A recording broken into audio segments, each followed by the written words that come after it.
So I got one of these special RV trailer screws.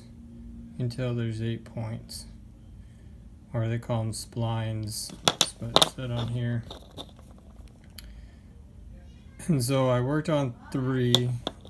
2 of the 3 couldn't get out. This is the only one that got out. You kind of had to twist it to get it going. But the moment my battery's dead, so I'm charging it. But that is the screw.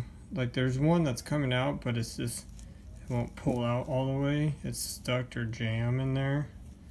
So we'll see. I might have to snap these.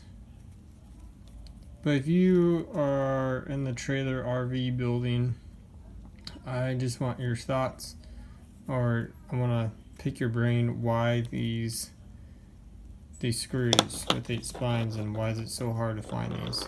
Is there a particular reason why? And I would love that if someone can answer that.